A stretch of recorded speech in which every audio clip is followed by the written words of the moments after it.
Hi, Daniel. Hi, My name Sarah. is Sarah Sand, Nice to meet you. and today we're going to be talking about how you feel your culture has influenced your career thus far. Just a little bit of background on myself. I am currently a science teacher at a career technical center. I am enrolled in Morehead State University counseling program and am working towards obtaining my guidance counselor licensure. So, if you would please just go ahead and tell me a little bit about yourself and what knowledge do you feel is important for me to know to hopefully understand you better. Okay. I'll start with my family. I am the oldest of three siblings. I have two younger sisters. One is in vet school. She's going through clinicals right now.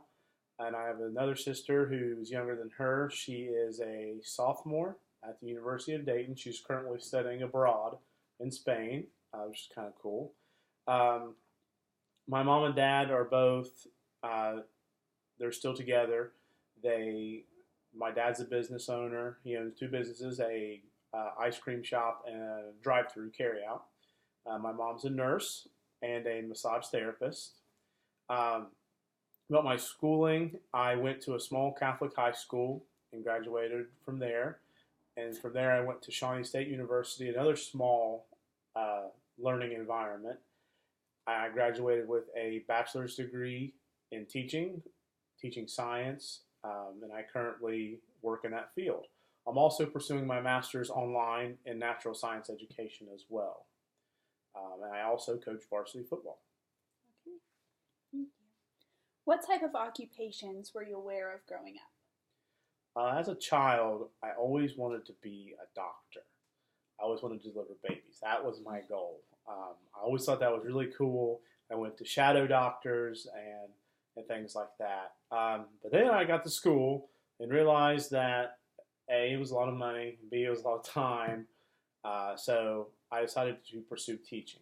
In terms of other jobs, like I said earlier, being a business owner, a businessman in general, my mom working in the healthcare field, so any healthcare job you can think of, I was aware of to some degree. Um, Also, I knew about different jobs related to finance, like being a banker or a tax person, uh, just a general overview of different types of jobs, just a little bit of everything, more or less. Tell me a little bit about your work experiences in your past and currently as a teacher. Let's see. My first job out of high school was as a supervisor for students who set up and cleaned up after my high school.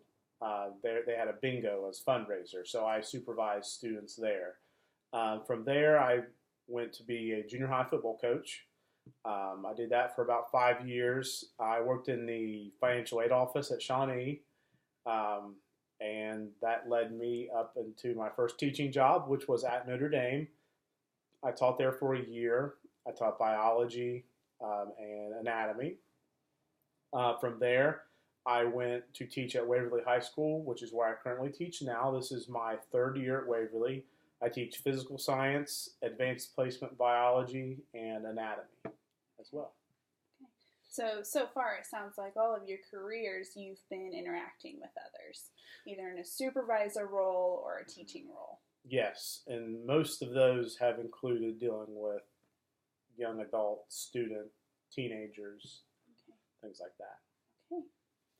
What is important to you in terms of career and maybe what's not so important to you? In terms of career, I think your career, you have to love what you do. Um, and I certainly love what I do as a teacher. You have to be motivated to go to work every day. And you shouldn't have to have a boss telling you to do this, do A, do B. Like, for example, my principal doesn't have to come into my room every day and say, hey, I want you to teach and not to sit there. I know that I'm supposed to teach and I want to teach. So I think the intrinsic motivation there that you should have for your job, it shouldn't be about money. It should be about doing what you love. Um, and I think you should definitely enjoy doing it. And so my thing is I don't ever go to work. I I do something I love every day, whether it's coaching right now, teaching in the fall and spring, winter seasons. I enjoy doing it every day. So to me, it's not so much as a task as just, I wouldn't say a hobby, but just something that is enjoyable. And is there anything maybe relative to your career, excuse me, that you feel is not so important? I know you said it should be intrinsic motivation. You know, you should want to go to your job every day, but is there anything in your career right now that you just don't feel has as much value on it?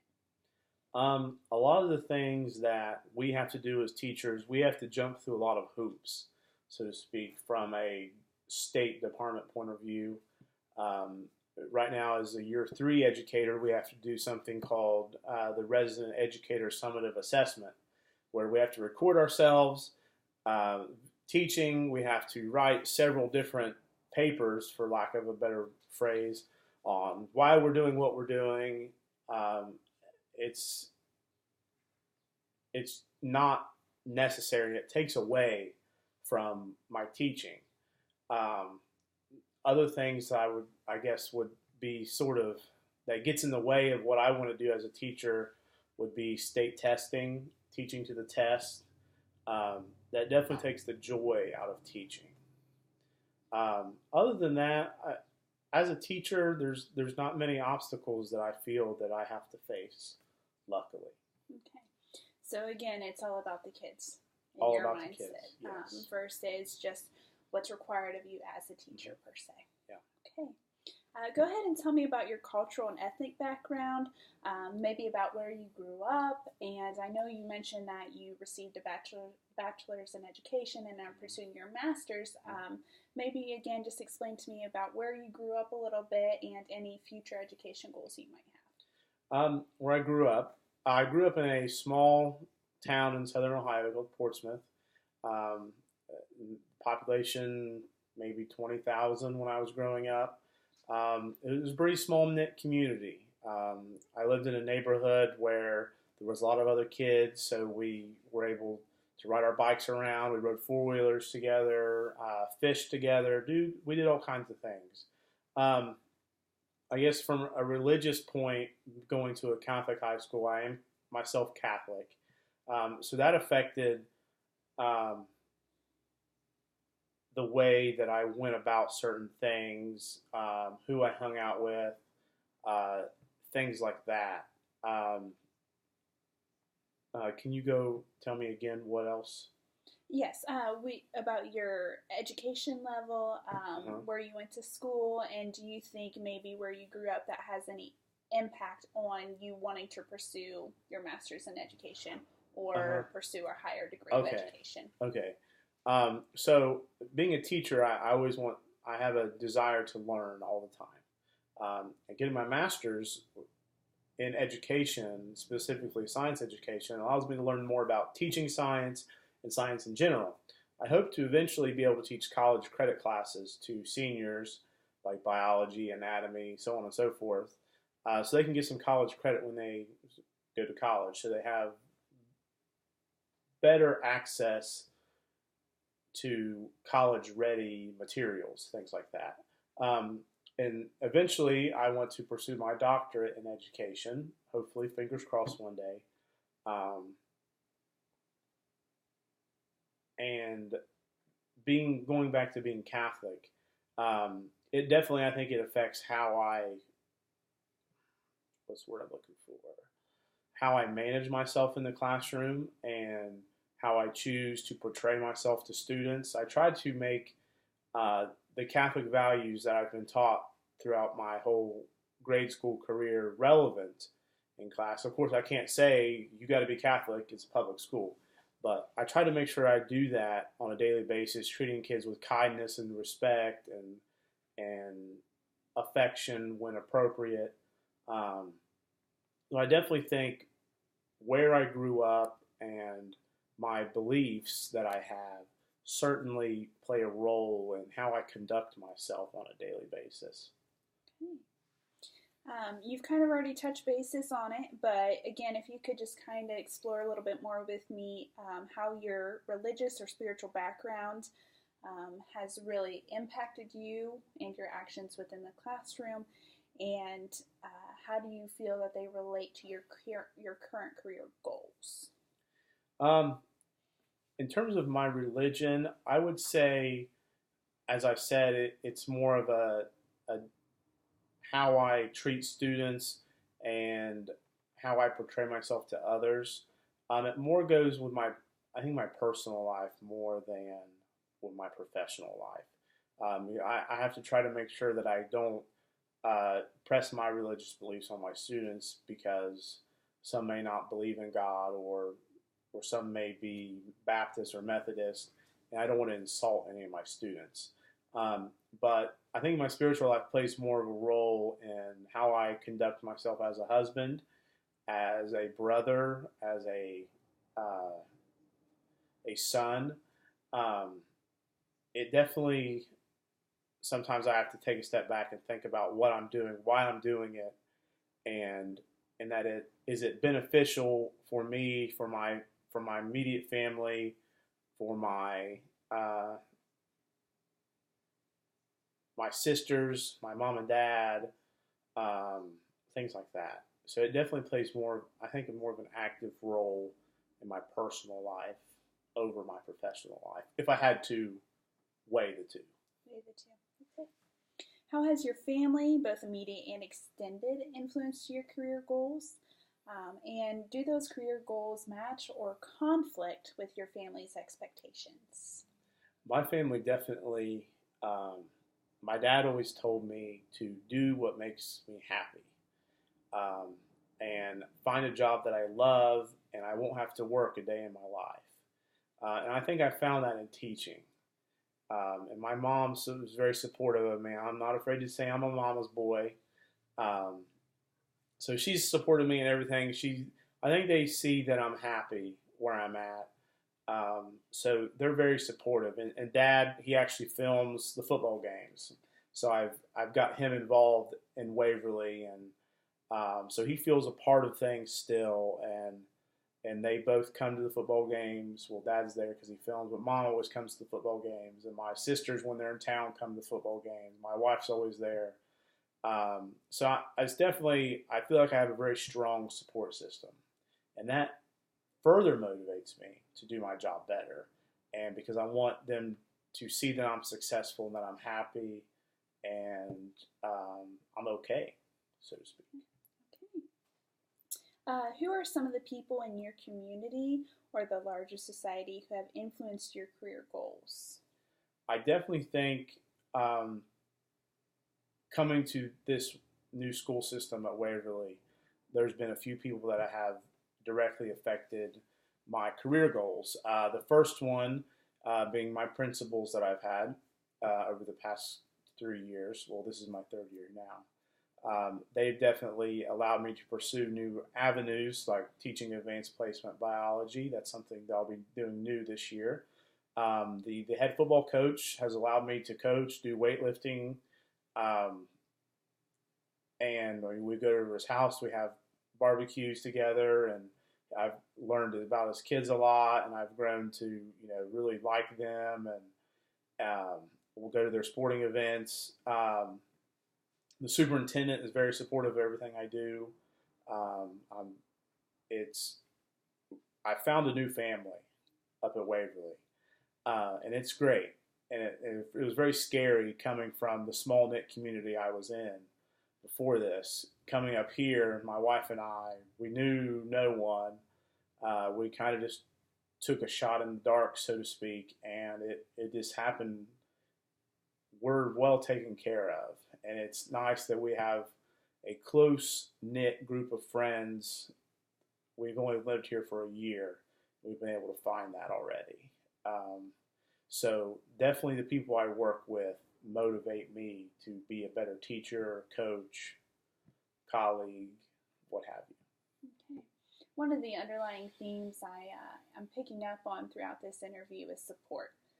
It Yes. seems that support is really your big motivation, whether it's support from your colleagues, your family, your wife, the students, that really helps motivate you. With that being said, we know that you are one of the younger teachers in your school district, and Yeah. with such a limited experience and Mhm. really just the seniority within the building, what do you see your greatest challenge is? I think my greatest challenge as a young teacher is influencing change in an education system. Um, some veteran teachers see young teachers as naive, um, and and may not necessarily know what they're talking about, so to speak, because of their lack of experience. But I think one way to overcome that is to build relationships with my colleagues. Um, in particular, talk to them outside of class, not just talk to them when I need something. Try to build a personal and professional relationship with them. But definitely that obstacle of being able to influence change and be an advocate for certain things and to be heard as a young teacher, that's probably the biggest obstacle that I face. Um, but again, with time, that's going to go away. Um, and I'm going to try to remember that when I'm an older teacher, is that young teachers, although they're young, they have good ideas, and they should be heard. And what do you feel that the greatest asset to pursuing your career goals is at this time? Um, we've kind of already we've hit on it several times is support. My district wants me to get a master's in science education and get an integrated science licensure. My wife is also in a master's program, and she's supportive of what I do. My coaching staff is supportive and uh, is willing to work around my school schedule. If I have an assignment coming up, I can leave practice early. Just that support and the affirmation that what I'm doing is going to benefit the district and myself is enough for me to keep doing what I'm doing in terms of pursuing my master's degree. So we've covered quite a bit of information today. Is there anything that you would like to add to this session? Maybe I missed out on something that you would like to share with me. We've covered a wide range of things. Is there anything else you want to know more about at this time?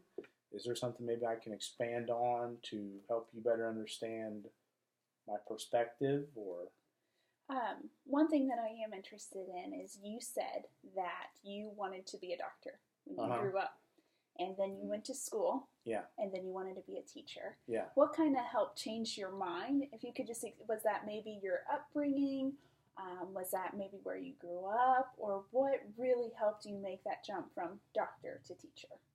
Well, that's a tough question.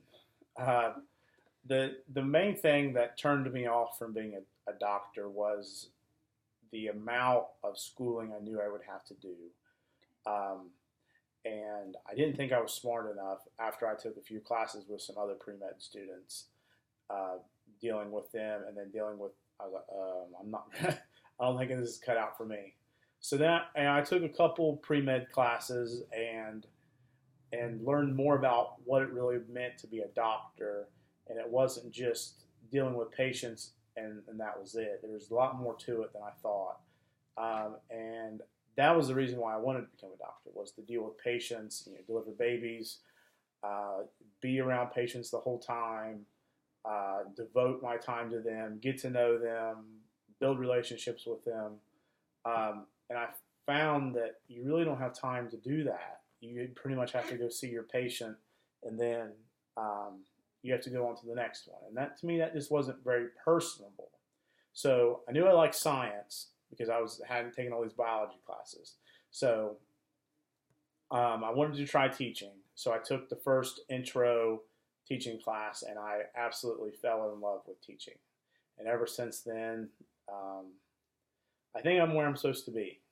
At least I hope. So far, I love what I do.